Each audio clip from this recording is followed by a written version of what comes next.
میرے ایک عزیز نے بتایا کہ ضلع ملتان کے ایک شہر میں کسی مشہور عامل کے پاس جانے کا اتفاق ہوا۔ بیچاری مریضہ کی تکلیف کا سبب ہی ان کے گھر والوں کو معلوم نہ ہوتا تھا۔ اس کے بغیر ہی وہ مختلف علاج کراتے رہے مگر کوئی فائدہ نہیں ہوتا تھا۔ وہ لوگ مجھے ساتھ لے گئے کہ سمجھدار اور جہاں دیدہ آدمی ہے۔ عامل صاحب کے ہاں گئے، وہ باری باری ہر ایک کو اندر بلاتا، جس کے ساتھ ایک دو تمیدار بھی ہوتے تھے۔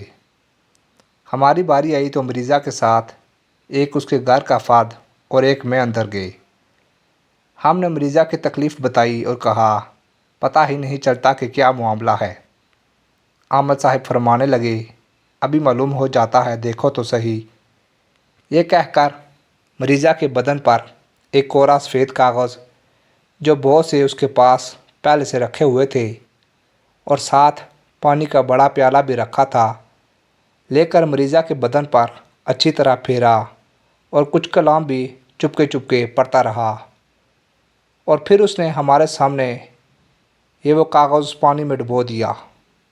پھر تھوڑی دیر بعد وہ کاغذ ہمیں دکھایا جو پہلے بالکل سفید تھا مگر اب اس پر ایک خوفناک شکل، بال بکھرے ہوئے، بڑے برے دانت، آنکھیں پھٹی ہوئی صاف نظر آ رہی تھی، جس سے ہم بڑے حیران ہوئے۔ اب عامل صاحب فرمانے لگے یہی ہے وہ چڑیل جو اس کو چمٹی ہوئی ہے۔ اب تو تمہیں کوئی شک نہیں رہا ہوگا کہ اس کو کوئی دوسری تکلیف ہے۔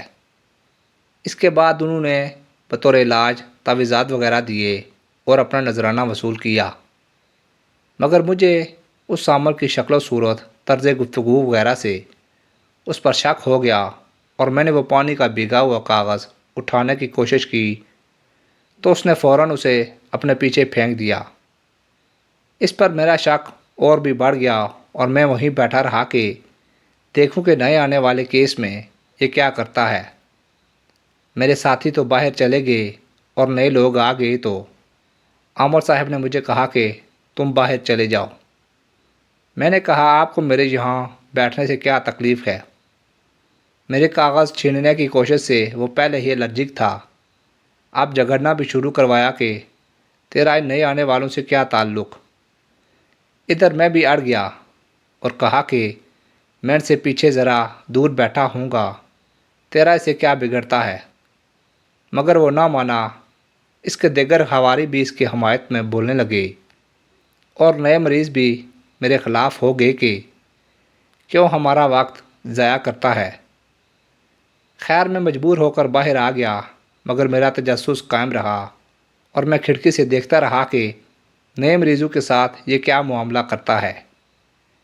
جتنا کچھ مجھے نظر آیا وہ وہی ہمارے والا معاملہ تھا، اور جب نئے مریض باہر آئے تو انہوں نے بھی وہی سارا حال بتایا جو ہماری مریضہ پر گزرا تھا، یعنی سفید کاغذ کا بدن پر پھیر کر پانی میں ڈبونا اور کاغذ پر خوفناک شکل ظاہر ہونا، اور پھر تعویذات اور فیس۔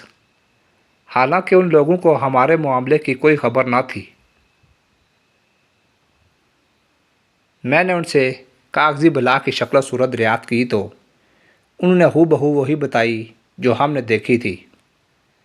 بہرحال میں یہ سمجھ گیا کہ یہ کوئی ٹھگ ہے، صحیح عمل نہیں، مگر مجھے اس کے سفید کاغذ پر پانی میں ڈبونے سے وہ خوفناک شکل بن جانے کی وجہ سمجھ میں نہ آئی۔ راکھم نے ان سے کہا کہ جب میں ہندوستان میں اپنے گاؤں اسکول میں پڑھتا تھا تو حضرت مولانا حکیم محمد عبداللہ صاحب کی لائبریری میں ایک کتاب مداریوں کے شعبدوں کے متعلق پڑھی تھی۔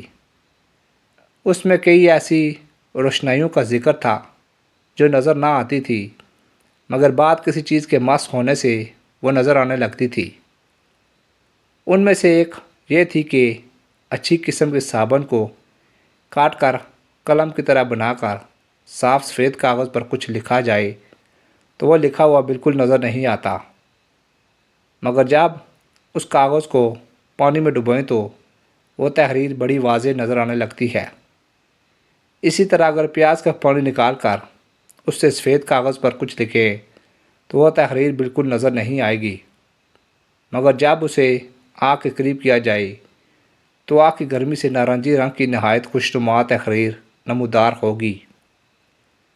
یہ سن کر میرے عزیز بہت حیران ہوئے کہ کس طرح شعبدہ بازیوں سے ایسے لوگ عوام کا مال اور ایمان لوٹتے ہیں۔